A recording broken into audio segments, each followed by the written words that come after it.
Lockdown के शुरू होने के बाद प्रधानमंत्री तीसरी बार देश को संबोधन करने के लिए आए और हमेशा की तरह जो वो शब्दजाल फैलाते हैं, नया नारा फेंकते हैं, कुछ कैमोफ्लेजिंग करते हैं और कुछ झूठ भी बोलते हैं। कल के भाषण में ये सब कुछ शामिल था। प्रधानमंत्री एक बहुत बड़ा झूठ बोले कि पीपीई और N95 की किट्स इस देश में नहीं बनती थी, मैंने बनवानी शुरू की। प्रधानमंत्री इस डॉक्यूमेंटेड ट्रुथ को नकार नहीं सकते कि 31 जनवरी से पहले और 8 फरवरी के बाद हिंदुस्तान इन सेफ्टी इक्विपमेंट्स को एक्सपोर्ट कर रहा था और 24 मार्च तक एक एक्सपोर्ट जारी थी और फिर सरकार के ही एक सर्कुलर के द्वारा, एक ऑर्डर के द्वारा उसको बाहर भेजना बंद किया गया।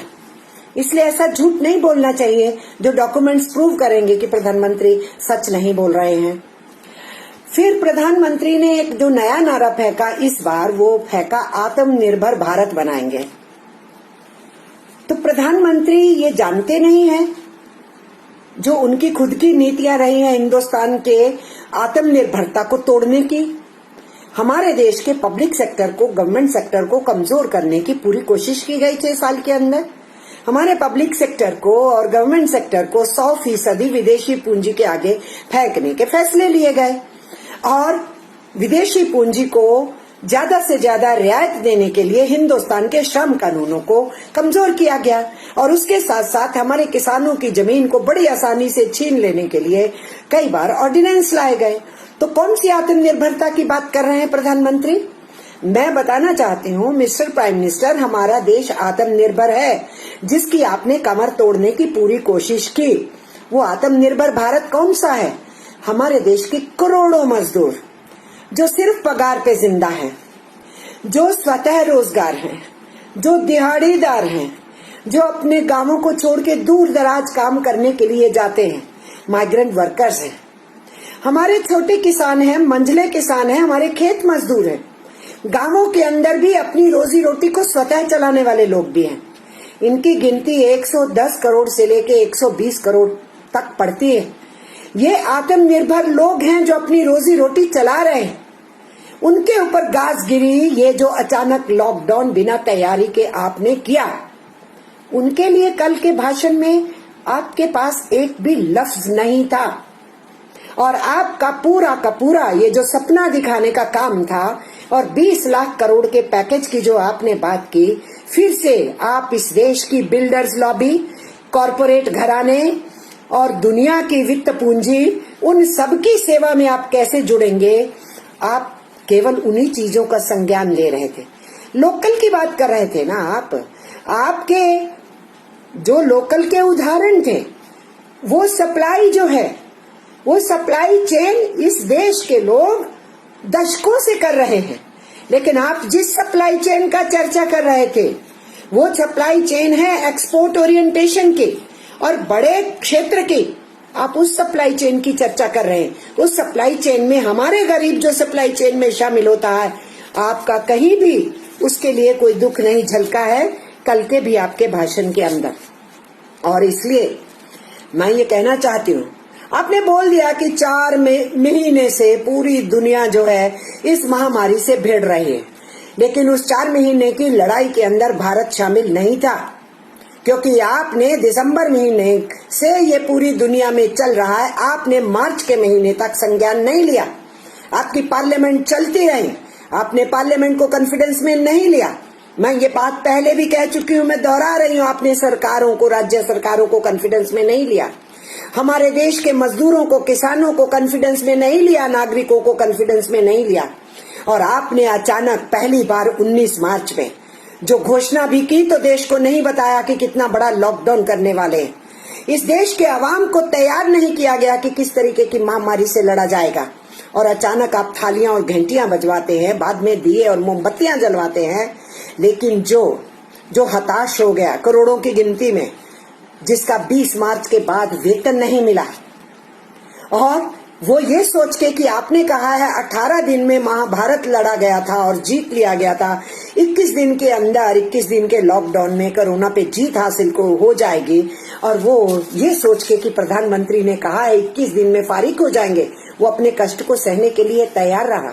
अब तो 47 दिन हो चुके हैं। वो सड़कों के ऊपर कब से चल रहा है, वो मजदूर फंस रहा है जंगलों में, रेल पटरी पे चल रहा है, कट रहा है रेल पटरी पे, एक्सीडेंट्स में मर रहा है, भूख से मर रहा है, आत्महत्या से मर रहा है।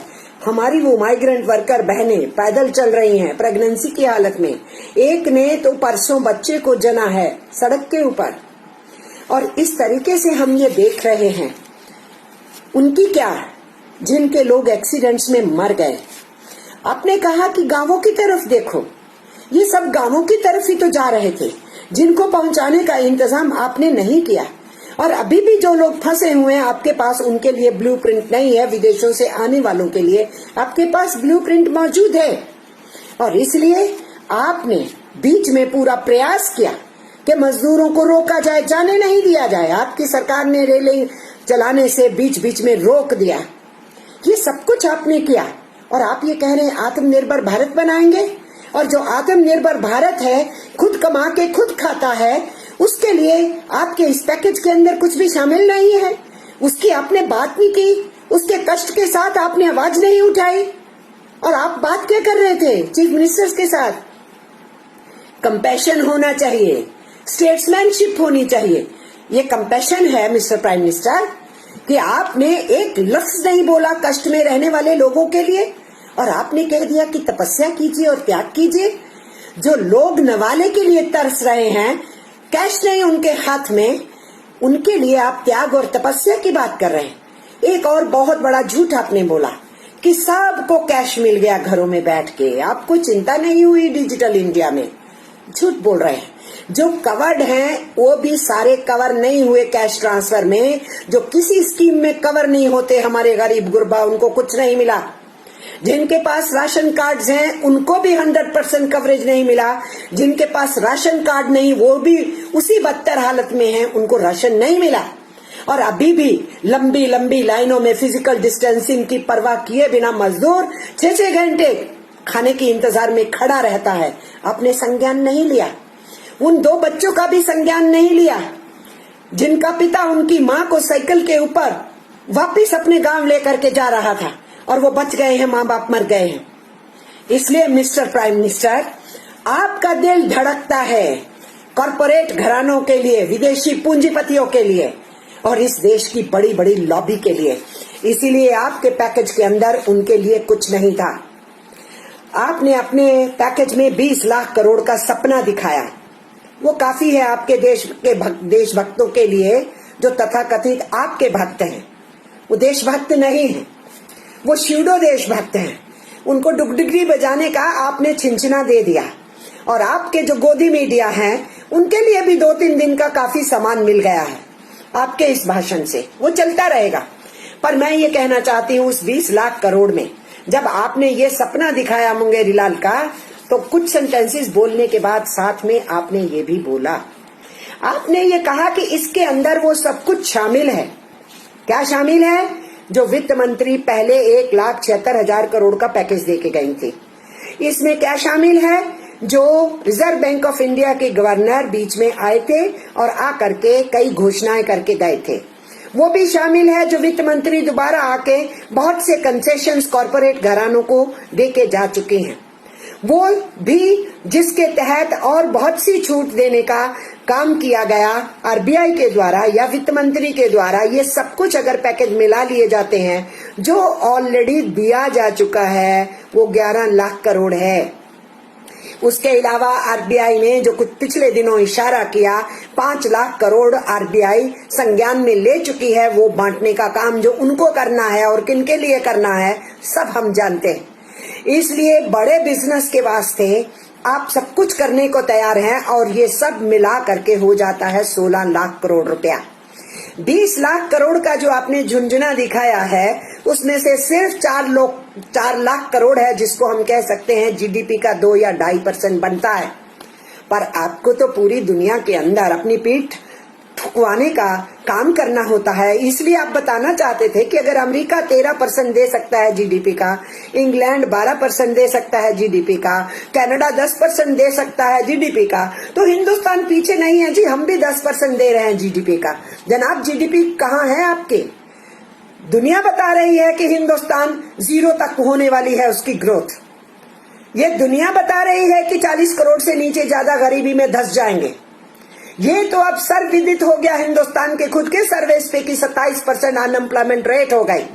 तो वो माइग्रेंट वर्कर, वो दिहाड़ीदार, उसके लिए इस बजट के अंदर कुछ नहीं है, कैमोफ्लेजिंग है। और मिस्टर प्राइम मिनिस्टर, मैं सीधे सीधे कहना चाहती हूँ, आपने रिफॉर्म्स का बात किया, आपने कहा मानव केंद्रित विकास होना चाहिए। तो आपके विकास के मॉडल में मानव तो केंद्र में है ही नहीं, यह हम 6 साल से देख ही रहे हैं। और उसके साथ साथ आपने बहुत बड़ी रिफॉर्म्स की चर्चा कर दी। आपके रिफॉर्म्स क्या हैं? आपके रिफॉर्म्स किसान को बाहर फेंक देंगे। आप एपीएमसी की बात करते हैं और एफसीआई को आप वाइंड अप कर देना चाहते हैं। और इसलिए बाजार बाजार और बाजार आपके जहन में है। आप छोटे किसान को, मंझले किसान को बचाने की बात नहीं करते, जो 85% किसानी करने वालों में से है। और आपके जो रिफॉर्म्स के मॉडल हैं वो हिंदुस्तान के मजदूरों के ऊपर और कुठाराघात करने के हैं। उसका पर्दाफाश लगातार हो रहा है। तो प्रधानमंत्री जी, आप जब मुख्यमंत्री थे, आपने गुजरात को तथाकथित मॉडल बनाया था कुछ चीजों का। वो मॉडल आप पूरे देश के ऊपर लागू कर रहे हैं, उसके ऊपर मैं बात करना चाहती हूँ। इसलिए ये आपको आज ये कहना चाह रही हूँ। आपका क्या मॉडल था? आपका मॉडल था किसानों की जमीन छीनो, आदिवासियों की जमीन छीनो, बड़े कॉरपोरेट घरानों को दो, अदानी और अंबानी को दी गई।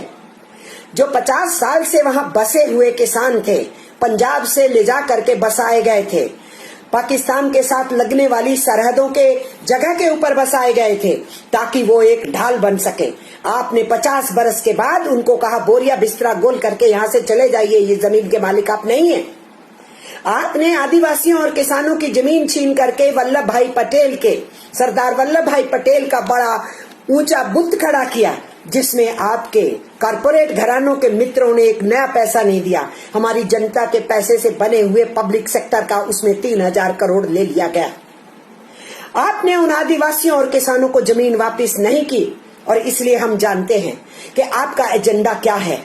आपने कुर्सी के ऊपर बैठते ही 3 बार ऑर्डिनेंस लाया लैंड एक्विजिशन एक्ट को बदलने का, जो अंग्रेजी राज के कानून को बदलने के लिए पार्लियामेंट में बहस चली। 2013 में कानून बना, बीजेपी भी उसके अंदर वोट करने में शामिल थे। आपने कुर्सी पे बैठते ही 2014 में उस कानून को तोड़ने की कोशिश की। तो आपका जो रिफॉर्म्स का एजेंडा है किसानों के बारे में, जमीन के बारे में, आपने लैंड की बात की, हम परिचित हैं उससे। आपने लिक्विडिटी की बात की, तो हम जानते हैं आपके राज के दौरान 36 घराने देश को छोड़ के भाग गए। उनमें से कुछ का पिछले दिनों के अंदर पैसा माफ किया गया। आपके राज में 13 लाख करोड़ रुपए से ऊपर नॉन परफॉर्मिंग एसेट्स बनाए गए। वो पैसा सारा डूबत पैसा है और वो देश के ऊपर बहुत बड़ा कुठाराघात है।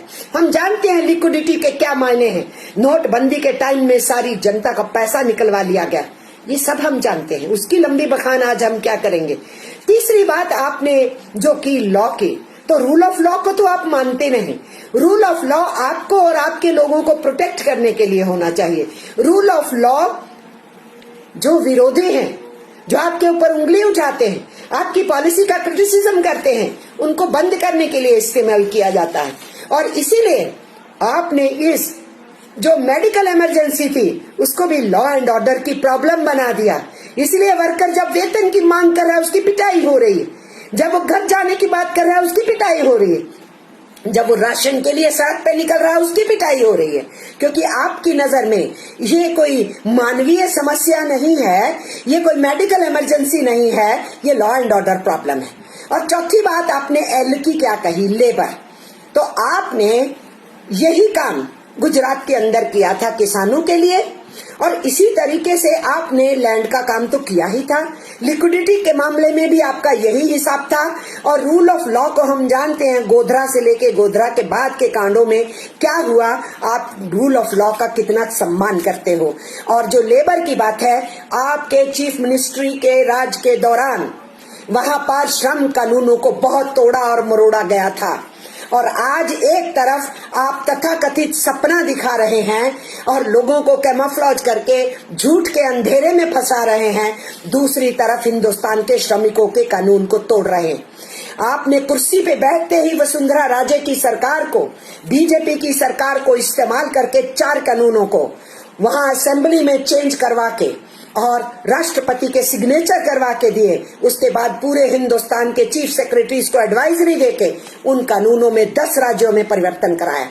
आज आप उत्तर प्रदेश की योगी सरकार का इस्तेमाल कर रहे हैं और उनके जरिए से ऑर्डिनेंस लाया गया है, एक देश, एक भाषा, एक नेता, एक टैक्स, एक पहरावा, एक खान, यही बातें आप करते हैं ना। और उसी के तहत आपने कहा कोडिफिकेशन का, जब हम लोगों ने विरोध किया ट्रेड यूनियंस ने, तो आपने कहा एक देश एक कानून, और आज केंद्रीय कानूनों के ऊपर एक राज्य की सरकार ऑर्डिनेंस बना रही है। ये है आपका फेडरलिज्म। फेडरलिज्म के ऊपर चोट, उसको तोड़ना और कंट्राडिक्टरी नारे देना, आपका सारा भाषण विरोधाभास से भरा हुआ था।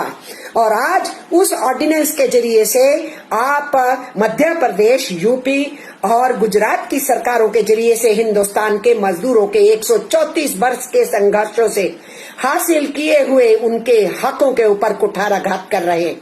और आपने जो कहा हम रिफॉर्म्स करेंगे, वो रिफॉर्म्स सीधा सीधा इशारा है कि आप श्रमिकों की पिटाई करना चाहते हैं। इसलिए आप स्लेव लेबरी की तरफ हमारे देश के मजदूरों को धकेल रहे हैं।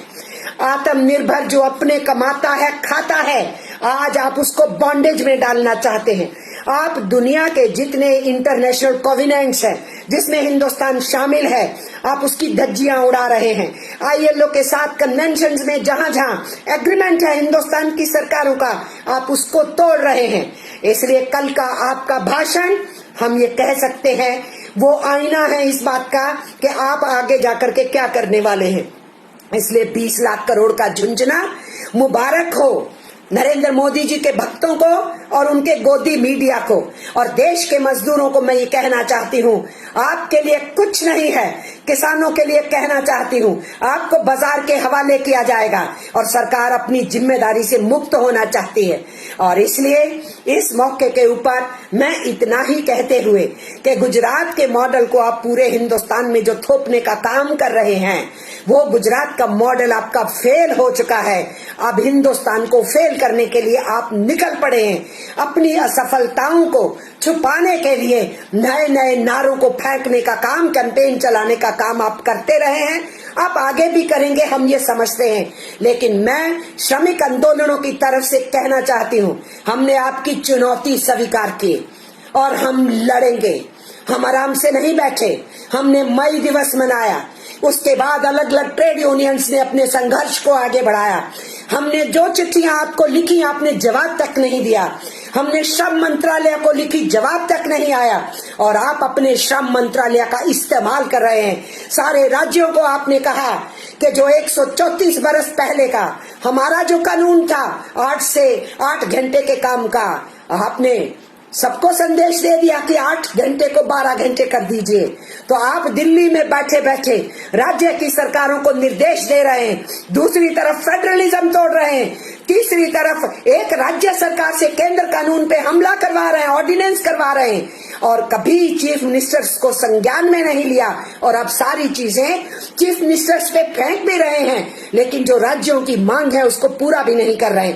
आपने हिंदुस्तान को अराजकता में फेंका है।